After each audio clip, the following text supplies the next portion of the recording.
Chapter 6. In the Beginning. In the beginning. What does that call to your mind? What do you think of when you say, in the beginning? Can you mentally take yourself to a place of hushed silence, where nothing was as yet manifested, that is, in the beginning? Then you move away from the beginning. You begin to see creation appear. Out of what did it appear? In the beginning, before a single plant or animal had come to light, there was naught but silence. The substance of the things hoped for is the material from which creation was made. This beautiful world of ours was made out of something, you must admit that. It was not drawn out of nothing or vacuity. It was formed and moulded out of substance, thought substance, which became visible.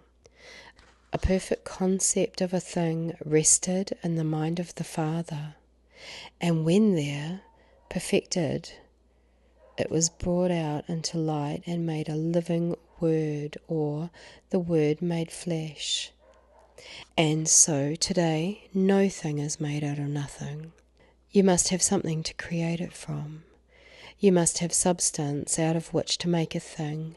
And when you take all this reasoning back to in the beginning, you begin to realize what a wonderful thing this thought substance is. Just think of it. It is the foundation or substance, cause and effect of everything. Did you ever stop to think where a stick of wood really came from? You answer, it grew. Yes, but even granting that it grew, it must have something to grow from, something out of which to form its visible substance. Certainly, the finished oak is in the acorn, but after all, just what is it that makes the cells and fibres and finally the solid oak? You say a man grows from a baby, or you say he unfolds, but what is it that supplies the material accompaniment of growth? Taking all this back again to in the beginning, we find that everything first had its origin in mind, and that mind is the substance or formless something out of which creation was drawn, and the command, let there be, was the power which shaped it to its desired end. Before you can write a letter, it is formed in mind. You immediately set about to draw together the material which goes to make up a letter.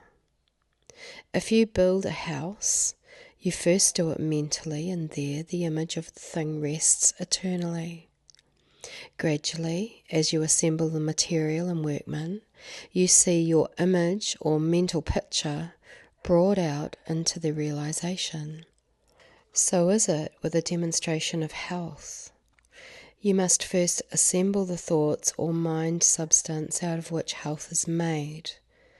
By carefully drawing your arguments and laying a foundation to your arguments, you begin to see your image or picture of health made manifest in the flesh, and we have what is called healing. One of the greatest shaping processes which brings to a formed or framed demonstration this divine formless substance is faith. Of course you know this, and you say, well, after all, we are just where we started years ago, back to the idea called faith. But perhaps you have never stopped to consider just what faith means. When understood metaphysically, it surpasses the wishing and longing and becomes a non-resisting, unanxious wisdom which relaxes and at the same time which is keenly alert. It is akin to something positive, as when you turn on a switch, you expect the current of electricity to operate. So, faith, when raised to the highest understanding, becomes a more positive motive power than electricity. Thy faith has made thee whole, not thy longing or wishing or even thy desiring, but thy faith. We need to cultivate the same faith as the woman who touched Jesus and received her healing, the faith of the man let down through the roof, the faith of the centurion. When we begin to realize that we are allied with the Father within, we begin to speak out this authority, which this alliance makes possible. When one comes to you for help, they have faith in you and that you can do the work. They are not seeking the material you, but the Father within you, which has, for some reason or another, been manifested to them through you. Hence, they seek Him through you. Remember that you had nothing to do with this decision. They are seeking Him through you, because they either saw the Father in you made visible, or else have heard others bear testimony of the fact. What is your duty then in this matter but to say with the Father to your patient, thy faith has made thee whole. Take up thy bed and walk. If you dare to do such a thing in the holiness of this alliance, your patient will take up his bed and walk, healed and renewed. Be not afraid to ally yourself with your Father. Cease claiming the material parenthood. You are not a Jones or Smith or a somebody else, if that means you are to bear the badge of a material heritage. You are the child of a king and are to be about your Father's business. It may help you in your work to go back to in the beginning and clear your mind. Take it back to the time when nothing was yet made manifest to the world, and then start your let there be process of reasoning, bringing out only just what you desire to see manifested. If you desired to build a house, you would not hold in mind a cave or a hut, but a finished house. So is it with health and wealth and happiness. You must hold your pattern shown to you on the mount in your mind continuously. At certain stages of building, a house looks not much more than a pile of debris, yet out of this comes the finished product. The shell must be cracked, and the cocoon must be destroyed before advanced stages of demonstration can come. Perhaps it may seem like pestilence, want, and famine to you at first, to step out onto the sea of material laws. But if your faith is fixed, forgetting your own life and keeping your eyes up, nothing but continued progress can come to you, and you will not sink. I shall arise and go unto my Father. This is the first step in returning from a far country. Rise up, wherever this finds you, and return to your Father. He is within you, waiting to ally himself with you. All power shall be given to you through him. And the years or months of mistakes and errors shall fade away. And when you and your Father make a trip to the kingdom, you find the kingdom of heaven is within you. You go with the Father to the uttermost parts of it and start building up the fallen walls of your garden.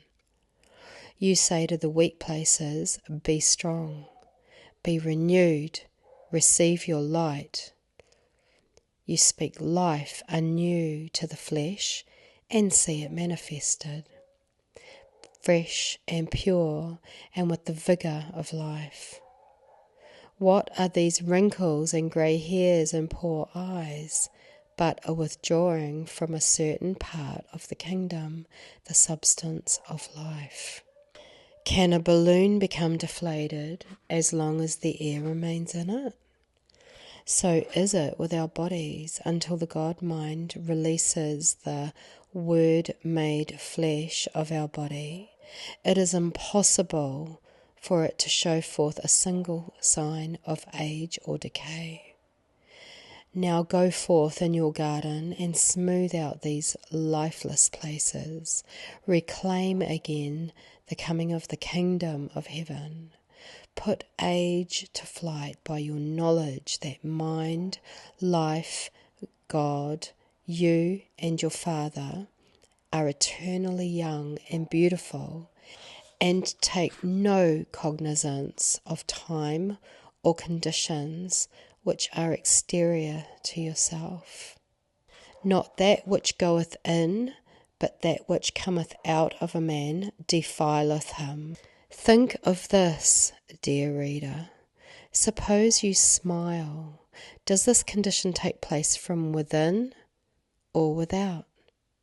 Within, of course, you say, and it is a voluntary thing. You are in a slight measure, at least, conscious of the mental effort when you smile. You do the same thing when a wrinkle appears. The unthinking flesh could no more record a wrinkle or produce a grey hair than a glass globe could, were it not for the voluntary or involuntary action of mind back of it.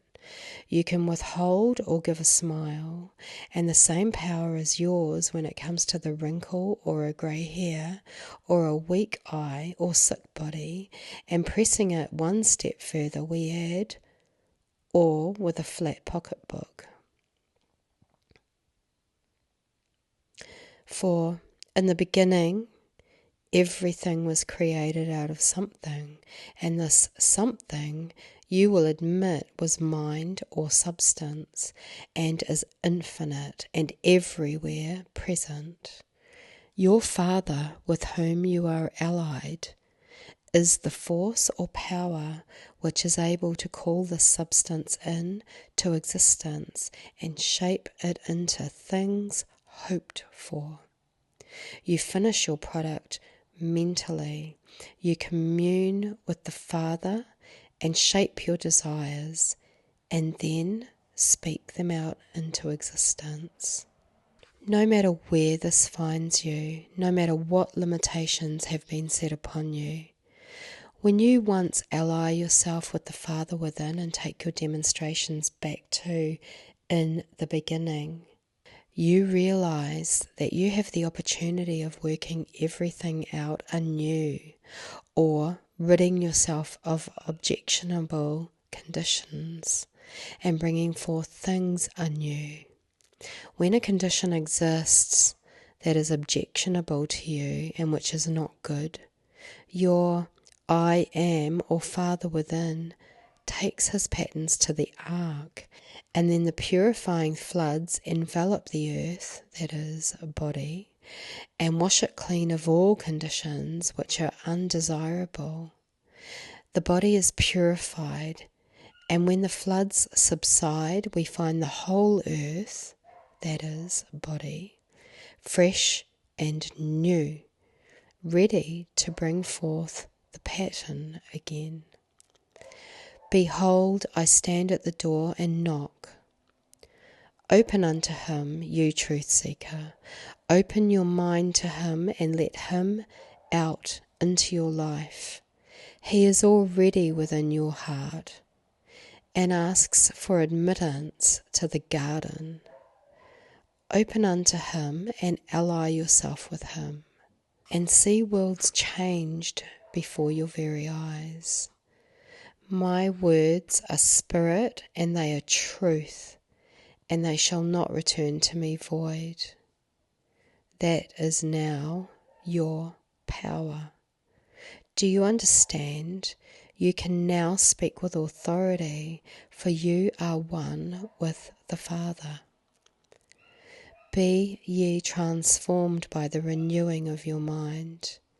You cannot be transformed by anything exterior to yourself. This transformation must proceed from the within out. If you can so saturate your mind with youth and strength that it is oblivious to age, youth will sit atilt on your brow. When your mind is filled with happiness, one smile after another ripples across your face almost without a conscious effort. This is the key to the whole situation.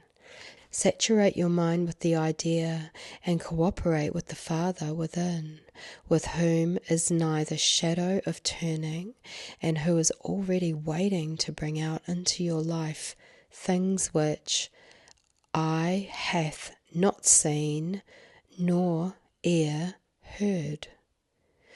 Go back to the place of in the beginning and declare your divine parenthood. Disassociate yourself with so many years or such and such conditions. Get very closely allied to the idea that life is spirit, unchanging and perfect, and upon it no limitations can be written. Get very conscious of the fact that you are spirit and that God is spirit, and that this is your authority for allying yourself with the Father within.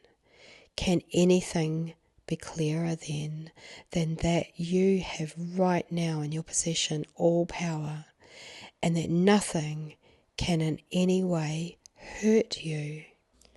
No matter if to sense you are a failure, poor, sick, under bondage to 1,001 fears or material laws.